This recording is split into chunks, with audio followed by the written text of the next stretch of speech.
기도하겠습니다. 주님 전에 찾아 나온 저희들 말씀을 통해 은혜 받게 하시고 우리의 삶이 새롭게 거듭나는 은총의 시간으로 성령께서 함께하여 주옵소서. 예수님의 거룩하신 이름으로 기도 올리옵나이다. 아멘. 인도와 바꿀 수 없다는 영국이 낳은 최고의 시인이고 극작가 셰익스피어가 있죠. 52세 일기로 생을 마감하게 되었다고 하는데, 그가 죽기 전에 자기의 비문을 남겼어요. 친구여, 제발 여기에 묻힌 흙을 파내지 말아주오. 이 묘석을 아껴주는 이에게 축복이, 나의 유고를 건드리는 자에게는 저주가 있을지니라. 이 내용이 어떻게 보면 굉장한 내용이에요. 나는 이곳에 영원토록 묻어 있겠다, 무덤 안에 있겠다, 그런 말인 거죠. 요셉 같은 경우는 나의 유고를 메고 훗날 이곳에서 출애굽해서 하나님께서 약속하신 땅으로 내 유고를 메고 가라 그러잖아요. 우리는 이 사망의 무덤에서 우리의 인생이 맞춰지는 것이 아닙니다. 영원한 하나님의 나라에, 그 품에, 하나님의 품에 안길 수 있는 그러한 즐거움과 평안이 우리에게 있음을 믿으시기를 바랍니다. 이런 셰익스피어가 남긴 4대 비극이 있는데 그 중에 대표적인 것이 햄릿이라는 그러한 작품인데, 이 책에 보면 주인공 햄릿이 인생의 문제를 놓고 얼마나 고민을 하는지, 인생의 종말은 무엇이고 인간이 죽으면 어떻게 되는가에 대한 고민에 빠지게 되죠. 그러면서 유명한 말을 남기는데, To be or not to be, that is the question. 사느냐 죽느냐, 그것이 문제다, 그런 말을 남겼어요. 이러한 어떤 고민은 이 햄릿의 고민이었는데, 그 작품 속에 나오는 건데, 그냥 이것으로 그쳐지지 않고 우리 인생이 가지고 있는 그러한 고민이기도 합니다. 사느냐 죽느냐, 이것이 문제인 거죠. 근데 저와 여러분, 예수님을 믿는 우리에게는 아주 정확한 해답이 있는데, 그건 뭐냐면 오늘 본문 말씀이에요. 아버지, 내 영혼을 아버지의 손에 부탁한다는 겁니다. 이 예수님의 가상 7원 중 마지막 말씀인데요. 여러분, 오늘 이 말씀을 어떻게 받아들이십니까? 성도 여러분, 오늘 이제 본문 말씀은 십자가에 달리신 예수님이 가장 확신에 찬, 어떻게 보면 가장 기쁨이 있는, 평안이 있는 가운데 남기신 마지막 말씀이에요. 아버지, 내 영혼을 아버지의 손에 부탁하나이다. 그런데 이 말은 불확실한 시대 속에 살고 있는 우리 모두가 고백해야 되는 그런 말입니다. 예수님이 십자가상에서 남기신 마지막 말에는 햄릿처럼 어떤 의심이나 불확실성이라는 것이 없어요. 고민도 없어요. 영적인 존재인 저와 여러분이 꼭 마지막 해야 할 이 말은, 아버지, 내 영혼을 아버지의 손에 부탁합니다, 이 말이에요. 제가 초등학교 또 중학교 한 1학년 때까지인가요? 갈탄난로가 있었어요. 갈탄난로. 백악기 정도 되는 그 시대에 아주 무성한 나무가 태양 에너지를 머금고 그대로 땅에 묻혔다가 지열에 의해서 석탄이 돼가지고 그것을 이제 캐내죠. 그래서 갈탄을 만들어서 이걸 이제 난로에 넣고 한참 그 난로가 데워지면 아주 막 뜨겁게 타오르죠. 이 모습과 같이 하나님은 우리 인생들이 여러 가지 모양으로 이 땅에서 살다가 하나님의 품 안에, 그렇게 주님의 품 안에서 그 영광된 모습으로, 정말 영광된 자리에서 측량할 수 없는 그 하나님의 사랑의 그 뜨거운 열기 속에서, 그 하나님의 사랑 안에서 영원토록 살게 되는 존재가 바로 우리 인간인 거죠. 그렇습니다. 인생은 갈탄과 같은 거예요. 꺼져 있는 갈탄이 아니라 타오르는 그러한 모습이죠.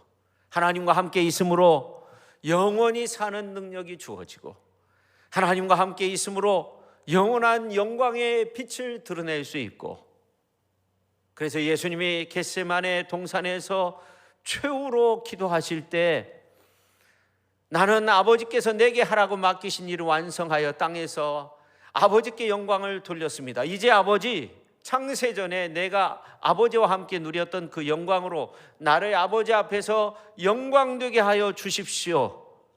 요한복음서 17장 4절 5절에 나와 있는데, 이렇게 기도하셨던 그 예수님의 모습처럼 우리들도 우리의 영혼을 하나님 아버지 품에 그렇게 맡겨서 그 하나님 품 안에서 그렇게 영광된 모습으로 변화되고, 그 영광된 모습으로 우리가 이 땅 안에서도 그렇게 아름답게 살아갈 수 있는 그러한 복된 성도의 길을 걸어야 될 줄로 믿습니다. 근데 놀라운 것은 바로 이때 십자가 주위에 있던 사람 가운데 한 사람이 이런 고백을 했어요. 이 사람은 진실로 하나님의 아들이었다 하는 거예요. 로마의 군인 백부장이었습니다. 이 백부장이 볼 때 예수님의 죽음은 너무나도 다른 거예요. 죽음이 예수님을 찾아오는 것이 아니라 예수님의 입에서 죽음의 언어가 아닌 이 생명의 언어가 막 쏟아나는 거예요. 이 죽음이 닥쳐오는 찰나에 예수님께서 하신 말씀을 보니까 다 이루었다 그렇게 말씀하시고, 그 다음에 아버지여 내 영혼의 아버지의 손에 부탁하나이다 그렇게 말씀하시는 거예요. 이 말은 백부장에게 수많은 생각을 던져주었어요.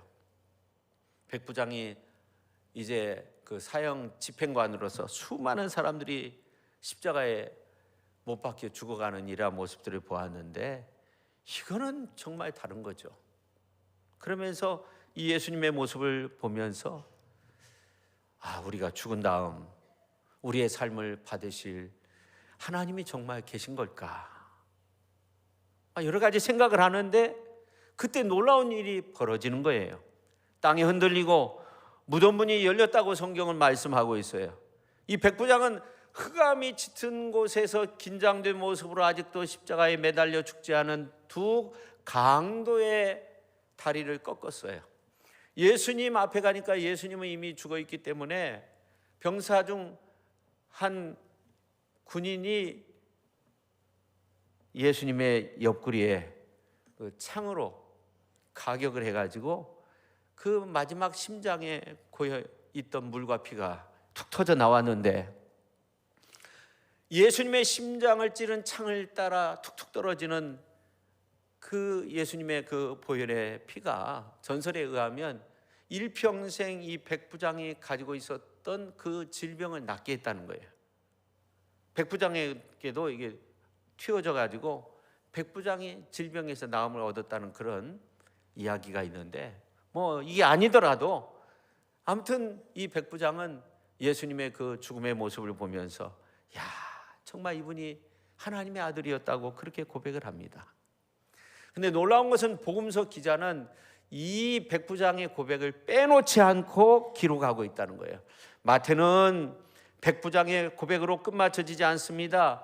사형 집행했던 로마의 병사들도 함께 예수님이야말로 진실로 하나님의 아들이었다고 그렇게 고백했다고 기록하고 있고, 마가는 백부장이 예수님께서 십자가상에서 죽으시는 그 모습을 보고 이 사람은 진실로 하나님의 아들이었다고 그렇게 고백했다고 써놓았고, 누가는 백부장만이 하나님께 영광을 올려드리며 이분이야말로 정녕 의인이었다고 그렇게 고백하는 것으로 나와 있고, 요한복음서에 있는 말씀 보면 요한은 한 군인이 예수님의 옆구리 창으로 찔렀고 물과 피가 나왔다고 하면서 이거를 본 사람의 증언이 참되도다라고 그렇게 강조하며 말씀하고 있습니다. 여러분, 예수님의 죽음을 가장 가까이서 직접 본 사람이 누굴까요? 누구이겠어요? 로마의 군인들, 특별히 이 사형을 집행했던 로마의 백부장 아닙니까? 예수님에게 침을 뱉고 수건으로 얼굴을 가리고 갈대로 머리를 치고 채찍으로 때리고 십자가를 지우고 십자가를 세우고 못 박고 매달고 옆구리에 창을 이제 찔러서 그야말로 심장이 관통되어서 물과 피가 쏟아지는 이 모습을 보았던 로마의 백부장, 로마 병사들이죠. 여러분, 성경에 보면 이 백부장이 여러 사람이 나와요. 예수님께서 백부장의 하인을 고쳐주신 적도 있고요. 그 다음에 사도행전에 있는 말씀을 보면 백부장 고넬료가 나오기도 하고, 그 다음에 이스라엘의 로마에서 파송된 백부장들이 많이 있었다는 거예요. 실제적으로 성경에 보면 여러 사람들이 그 위에도 많이 나오는데, 근데 이 빌라도 총독의 명령에 따라서 사형 집행관이었던 이 백부장이 가장 가까이서 예수님의 죽음을, 메시아의 죽음을 경험한 겁니다. 채찍으로 때리고 가시멜류관 씌우고 손과 발을 대못으로 박고 십자가를 세우고 옆구리에 창을 가격하고, 그리고 이제 십자가에서 예수님의 시신을 내려서 염을하고 무덤을 이제 정해서 안치시키고 또 무덤까지 지켰어요. 누구보다도 가깝게 확실하게 예수님이 죽는 그 장면을 보았던 거죠. 그래서 예수님에 대해서 간증할 수 있는 거죠. 근데 아무튼 이 백부장이 치유함을 받고 그때부터 정말 놀라운 믿음의 사람이 되었다고 합니다. 여러분, 예수님이 십자가상에서 죽으셨을 때 기적 사건들이 나타나는데 여러분 잘 아시죠? 어떤 기적들이 있었습니까? 골고다 언덕에서 나타난 기적. 첫째, 어둠이 임했어요. 예수님이 십자가상에서 매달렸을 때 정오부터 오후 3시까지 어둠 속에서 엘리 엘리 나마 사막다니, 나의 하나님 나의 하나님 어찌하여 나를 버리십니까? 그러니까 하나님 아버지는 십자가상에서 우리 대신, 우리가 십자가를 져야 되고 우리가 고난받아야 되고 우리가 죄의 형벌을 받아야 되는데 자기 독생자를 십자가에 매달은 거죠. 그리고 자기의 독생자를 버리신 거죠. 하나님은 그렇게 우리 대신 우리를 사랑하셔서. 그 다음에 두 번째, 성소의 휘장이 찢겨졌어요. 어둠이 임했고 성소의 휘장이 성경에 보면 위로부터 아래까지 혹은 가운데가 찢겨졌다 그런 내용도 나오는데, 그래서 이 성소의 휘장이 찢겨졌다는 것은 대제사장이 아니라 누구든지 하나님 계신 그곳으로 예수 그리스도를 믿음으로써 하나님께 나아갈 수 있다는 것입니다. 그 다음에 세 번째, 지진이 일어났다는 거죠. 성경에 보면 무덤이, 바위가 터졌다 그렇게 말씀하고 있어요. 옥토가 흔들린 것이 아니라 그냥 바위가 터졌다는 거예요. 참 놀라운 일이죠.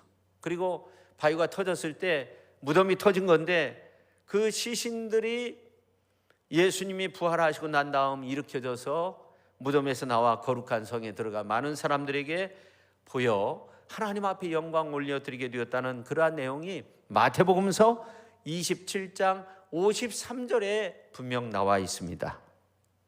성경은 저들을 향해서 부활했다 그렇게 말하진 않아요. 무덤에서 일으켜졌다 그렇게 말하고 있어요. 여러분, 헬라어로 부활이라는 말은 에게르시스라는 말입니다.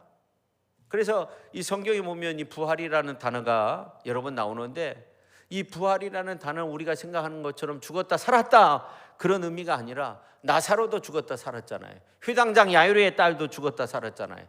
나인성 과부의 외아들도 죽었다가 살아났잖아요. 그러나 또 죽은 거죠. 그건 부활이 아닌 거예요.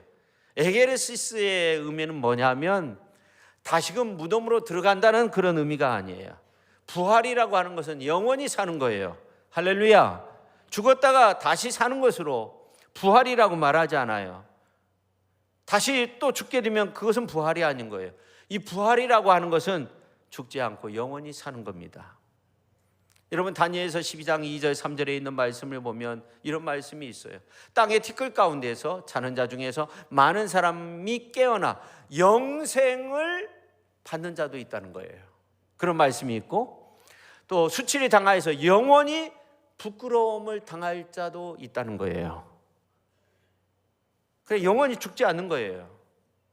근데 지혜 있는 자는 뭐라고 말씀하고 있어요? 우리가 같이 한번 읽어볼까요?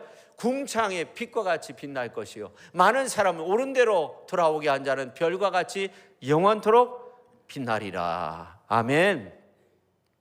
예수님이 말씀하셨습니다. 내가 진실로 진실로 너에게 이르노니 내 말을 듣고 나 보내신 이를 믿는 자는 뭐라고 말씀하고 있냐면 영생을 얻었고 심판에 이르지 아니하나니 사망에서 생명으로 영생으로 옮겨졌다는 거예요. 진실로 진실로 너에게 이르노니 죽은 자들이 하나님의 아들의 음성을 들을 때가 오나니 곧 이때라. 듣는 자는 살아나리라. 이를 놀랍게 여기지 말라. 무덤 속에 있는 자가 다 그의 음성을 들을 때가 오나니 선한 일을 행한 자는 생명의 부활로 악한 일을 행한 자는 심판의 부활로 나오리라. 요한복음서 5장에 보면 이러한 말씀이 다 나와 있는데 얼마나 두려운 말씀이에요. 우리가 주목해야 될 것은 예수님이 부활의 첫 열매가 되시고 부활 승천하심으로 이제 하나님 보좌 우편에 계시지만 예수님이 언젠가는 재림의 주로 이 땅에 오시게 될 때 예수 믿는 사람들은 영원히 사는 거예요. 영생 얻게 되고, 예수 믿었다가 죽은 사람들도 부활하게 되는데 성경은 이것을 가리켜 생명의 부활, 영생의 부활, 할렐루야. 그러니까 믿는 자들에게 주시는 그 영생의 부활, 영원한 생명의 부활, 영원한 부활, 영원한 생명을 얻게 되는 영원한 부활이 있는데 영벌의 부활도 있다는 거예요. 예수 믿고 죽었든지 아니면 예수 믿고 있든지 그때 예수께서 재림하면 어떻게 돼요? 우리가 부활하게 되는 거죠. 그러나 예수님을 믿지 못한 사람들은 영원한 심판을 받게 된다는 것이 성경 말씀인 거예요.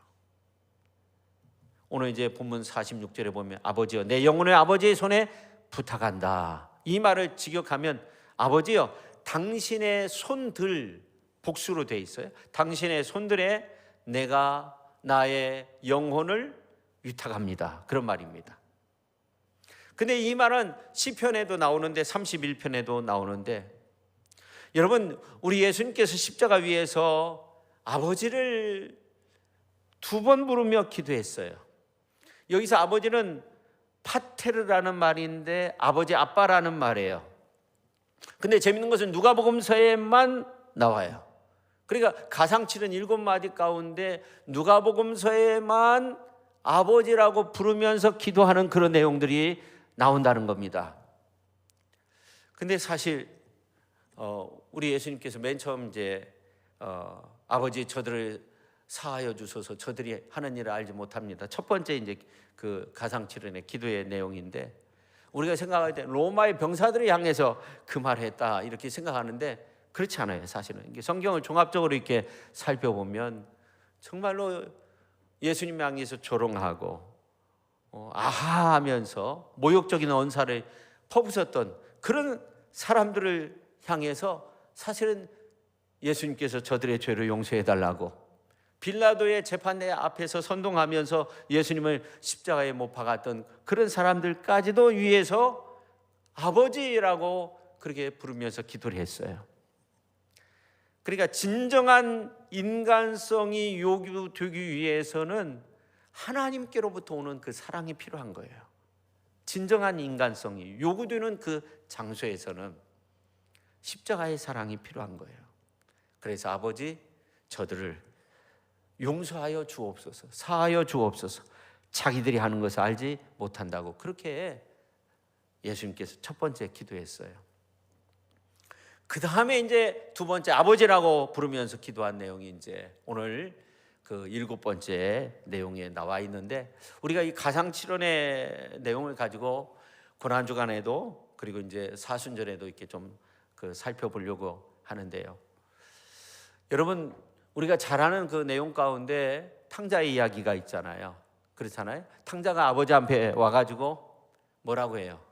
아버지, 나를 품꾼의 아들로 여겨달라고 하잖아요. 아버지라고도 부르지 못하잖아요. 품꾼의 하나로, 나를 아들로 여기지 말고 품꾼의 하나로 여겨달라고 그러잖아요. 그러니까 이 아들은 아버지한테 인정받지 못한다고 생각한 거죠. 내가 이렇게 몰골로 왔는데, 내가 다 재산 탕진하고 돼지가 먹는 쥐엄나무 열매 먹고 살다가 이렇게 몰골로 왔는데 내가 어떻게 아버지를 향해서 아버지라고 부를 수 있겠느냐. 아버지 재산 가지고 나가서 다 탕진했는데 내가 어떻게 아들이 될 수 있느냐 하는 거예요. 아버지라고 부를 수 없다는 거예요. 그냥 품꾼이라는 거예요. 나는 품꾼이라는 거예요. 근데 예수님도요, 십자가상에서 그 정오에서 3시까지 어둠이 임했을 때 엘리 엘리 나마 사박다니 그러잖아요. 나의 하나님, 나의 하나님, 어찌하여 나를 버리십니까? 그렇게 말하잖아요. 이게 무슨 말이에요? 나의 하나님, 나의 하나님. 아버지라고 말하고 있잖아요. 하나님이라고 부르고 있어요. 아주 오래전에 우리 아이를 혼내킨 적이 있는데 맨 처음에 아빠 하다가 목사님 그러더라고요. 근데 우리 주님도 그랬던 것 같아요. 아버지 하다가 맨 처음에 아버지 그렇게 기도했는데 나의 하나님 왜 나를 버리시냐고. 그 십자가상에서 고난받는 이 자기의 모습을 볼 때 내가 어떻게 하나님의 향해서 아빠라고 부르짖을 수 있냐는 거죠. 어떻게 보면 그 십자가상에서 우리 하나님은 아들 예수님을 버리신 거죠.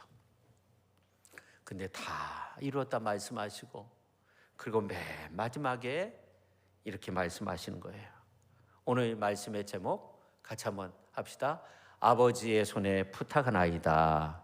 같이 한번 합시다. 시작. 아버지의 손에 부탁하나이다. 아버지, 내 영혼을 아버지 손에 부탁합니다. 그렇게 말하고 있는 거예요.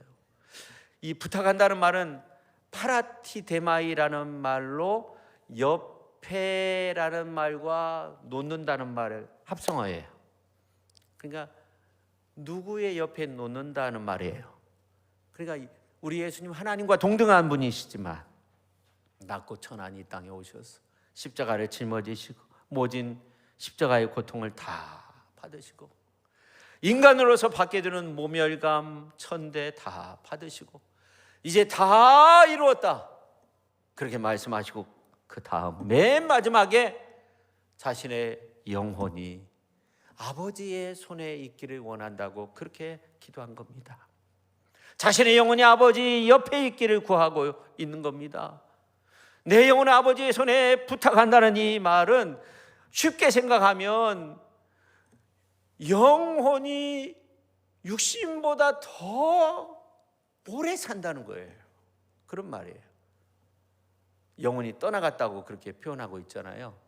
그러니까 이 영혼이라고 하는 것은 영원토록 살게 되는 거죠. 그래서 마태 기자는 주님의 말씀을 인용할 때 마태복음 10장 28절에 몸은 죽여도 영혼은 능히 죽이지 못하는 자들을 두려워하지 말고 오직 몸과 영혼을 능히 지옥에 멸하실 수 있는 일을 두려워하라 그렇게 말씀하고 있어요. 여기 보니까 몸은 죽여도 영혼은 죽이지 못하는 그런 것을 두려워하지 말고 우리의 몸과 영혼을 지옥의 형벌에 넣을 수 있는 하나님을 두려워해야 된다. 그러니까 사실은 우리의 영혼이 잘 되는 것이 중요해요. 그 다음에 또 한 가지는 이 참된 안식이라고 하는 것은 하나님 안에 있다는 거예요. 여러분 스데반이 순교하는 장면이 사도행전 7장에 있는 말씀을 보면 나오는데 오늘 이제 본문 말씀의 내용과 비슷한 기도를 하고 맨 마지막에 보면 이 스데반이 잤다, 자니라 그렇게 말씀하고 있어요. 돌을 치는 자들을 위해서 기도하고 자신의 영혼을 주님께 맡기며 잠든 이 스데반 집사의 모습을 생각해 보세요. 성경 그가 죽었다고 말하고 있지 않습니다. 잠들었다고 그렇게 말하고 있습니다. 영혼을 하나님께 맡겼기 때문입니다. 하나님 안에서 참 안식을 누렸기 때문에 잔다, 잔이라 그렇게 말씀하고 있는 겁니다. 그 다음에 세 번째, 이 영혼이라고 하는 것은 가장 소중한 것인데, 가장 소중한 영혼은 누구에게 맡겨야 되냐면 그 영혼은 하나님께 맡겨야 돼요. 가장 소중한 우리 하나님께 맡겨야 돼요. 우리가 하나님께 나갈 때 정말 우리에게 필요한 것은 뭐냐면요, 주 믿는 영혼. 세상의 권력, 세상의 물질, 세상적인 거, 이것 가지고 하나님 앞에 나가는 것이 아니에요. 부자의 비유가 있잖아요. 밭에 소출이 너무나 많은 거예요.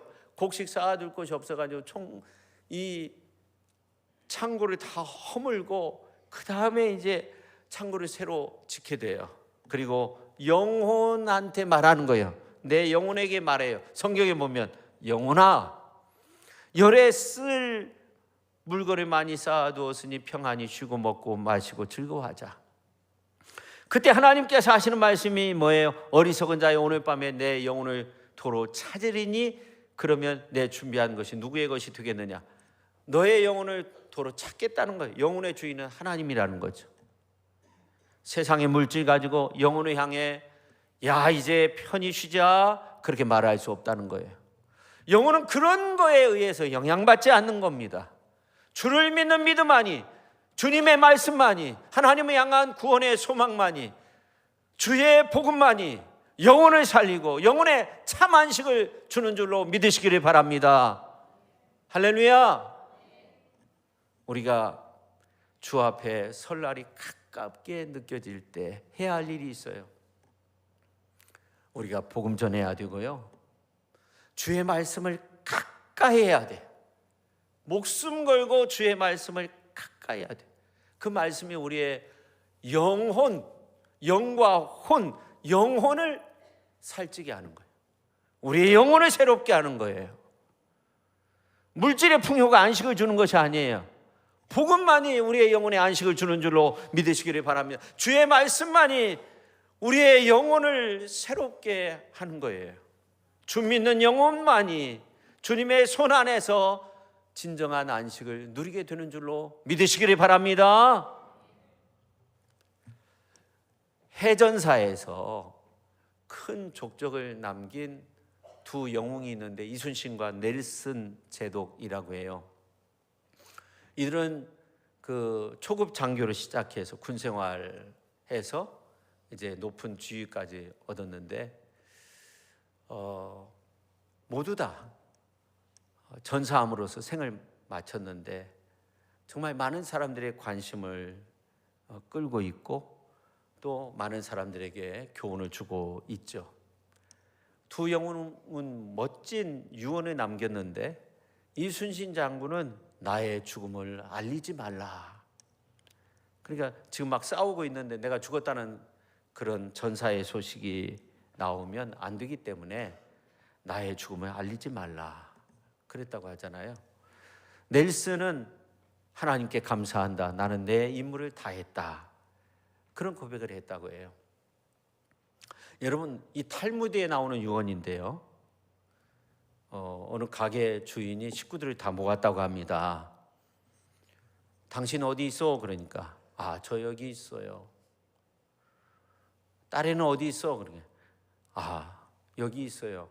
아들은 어디 있어? 여기 있어요.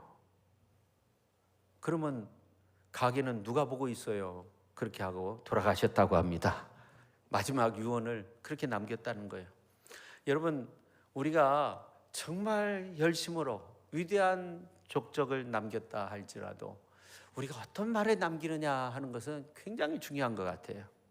여러분, 이 시간 여러분의 삶에 있어서 내가 하나님의 부름을 받게 된다면 어떤 말을 남길 건가 한번 생각해 보는 것도 참 소중한 교훈을 줄 것 같아요. 우리가 성경을 연구하다 보면 재미있는 사실을 발견하게 되는데 그게 뭐냐면 예수님이 죽었을 때 성소의 휘장이 찢겨졌다는 말씀이 이제 복음서마다 조금씩 차이가 있는데, 성소의 휘장 위에서 아래까지 찢겼다, 뭐 그런 말씀도 있고, 한가운데가 찢겼다, 그런 말씀도 있고, 복음서마다 조금씩 차이가 있어요. 중요한 것은 뭐냐면 이 성소의 휘장이 찢겨서 완벽하게 갈라진 거예요. 그래서 이제 하나님께로 나아갈 수 있는 길이 열린 거예요. 휘장은 함부로 통과할 수 없어요. 7월 10일에 대제사장이 1년에 한 번, 그것도 피의 속죄를 다 함으로써 정결케 되어지고, 그 관례에 따라서 그 방법이 다 율법으로 규정되어 있어요. 그것도 함부로 들어갈 수 없으니까, 한번 들어가면 나오지 못하는 경우도 있으니까 방울을 달아가지고 허리에 끈을 묶어가지고 밖에서 그 끈을 이렇게 늘어뜨려 주면서 어떤 일이 있으면 그 자리에서 죽게 되면 그 끈을 잡아다니는 거예요. 그래서 시신을 꺼내기 위해서. 그러니까 함부로 하나님께 나갈 수 없었던 거죠. 근데 휘장이 찢겼다는 건 뭐예요? 누구든지 예수의 이름으로 나갈 수 있다는 거예요. 근데 그 휘장이 언제 찢겼냐? 그 시점을 우리가 생각해야 되는데, 예수님이 죽으시는 그 순간, 십자가상에서 죽으시는 그 순간, 예수님이 길이 되시고 진리가 되시고 생명이 되시기 때문에 이제 예수 그리스도의 이름으로 하나님께 나갈 수 있기 때문에, 예수 그리스도를 믿음으로 하나님께 담대하게 나갈 수 있기 때문에 휘장이 찢겨진 줄로 믿으시기를 바랍니다. 할렐루야. 히브리서 4장 16절에 보니까, 그러므로 우리는 긍휼하심을 받고 때를 따라 돕는 은혜를 얻기 위하여 은혜의 보좌 앞에 담대히 나아갈 것이니라, 그렇게 말씀하고 있습니다. 여러분, 우리 믿음의 사람들은요, 희망의 사람입니다. 옆에 분한테 한번 말씀해 주세요. 당신은 희망의 사람입니다. 해가 뜰 때도 해가 질 때도 희망의 사람이에요. 눈에 보이는 것만 희망이 아니에요. 눈에 보이지 않는 그 영원한 것을 우리가 바라보기 때문에, 내일을 기다릴 수 있는 그 믿음이 있기 때문에, 미래를 바라볼 수 있는 그 인내를 가지고 있기 때문에 희망의 사람인 거예요. 여러분, 가상치료는 아버지 되신 우리 주님이 우리 인생을 향한 그런 기도의 내용인데, 그 중에 단 한 가지만은요, 우리 주님이 우리 자신, 이게 우리를 위해서 기도하는 것이 아니라 우리 주님이 자기 자신을 위해서 기도했어요. 그게 뭐냐면, 아버지여 내 영혼을 부탁하나이다, 그런 내용이에요. 영혼을 위한 기도, 그 영혼을 위한 기도가 중요한 거예요. 우리 인생도 마지막 순간이 와요. 마지막에 어떤 말을 할 건가, 그리고 마지막에 어떤 기도를 할 건가, 이것도 중요한 거예요. 우리는 예수님처럼 그 마지막 기도는요, 나 자신만을 위한 그런 기도가 필요해요. 아버지, 내 영혼을 아버지의 손에 부탁하나이다, 그 기도를 해야 되는 겁니다. 여러분, 세상의 가치는 물질적인 가치가 있다고 해요. 육체의 어떤 가치가 있다고 해요. 그래서 어떤 사람들은 뭐 정보도 지식도 도덕도 물질로 환산하는 경우도 있고, 또 신체적인 그런 가치가 있다는 거예요. 그래서 건강하기 위해서 잘 보이려고 멋지게 꾸미는 경우도 있고, 또 정신적인 가치가 있다고 해요.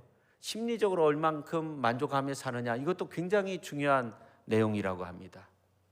근데 이 페리라는 사람이 그런 이 세 가지 가치를 말했는데, 정말 중요한 가치를 빼놓았어요. 그건 뭐냐면 영혼의 가치입니다. 우리 인생에 가장 가치 있는 것은 영적인 거고요, 영원한 거예요.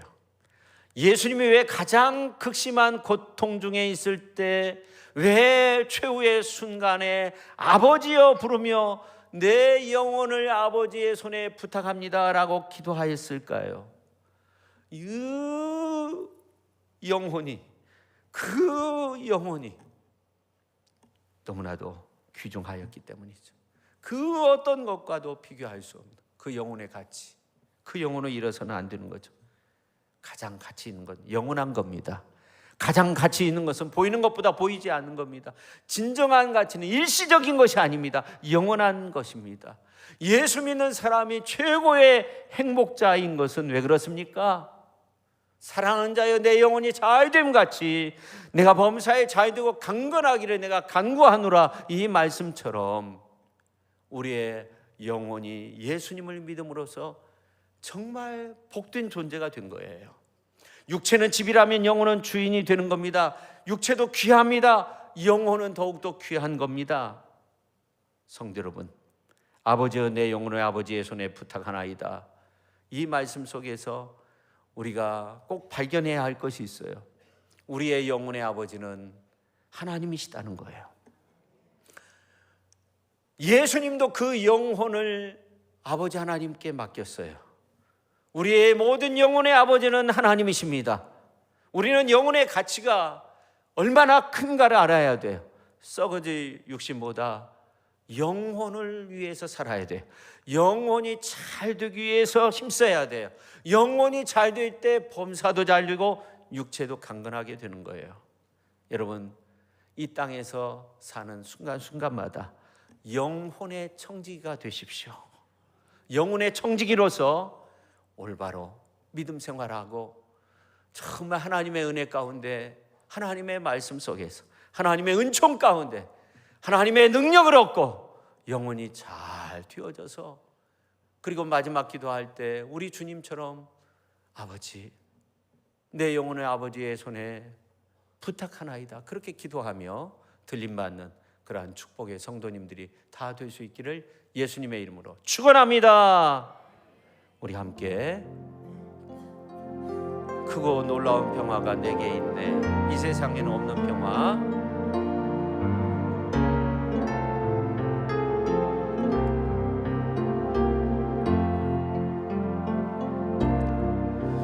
크고 놀라운 평화가 내게 있네, 이 세상에는 없는 평화, 이 세상에는 없는 평화.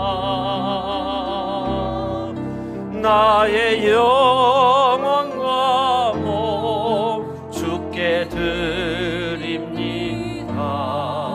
오 놀라운 나의 구주, 오 놀라운 주, 오 놀라운 주, 저 천군과 천사를 경배하네. 나 엎드려서 주 경배하니. 오 놀라운 4절입니다. 주의 광채가 찬란히 비춰오네. 전능하신 구세주여, 세상 끝날까지 찬양 드립니다. 오 놀라운 나의 구주. 두 손 들고 한번 찬양해보죠. 오 놀라운 주, 오 놀라운 주, 저 천군과 천사를 경배하네. 나 엎드려서 주 경배하리. 오 놀라운 구주 예수.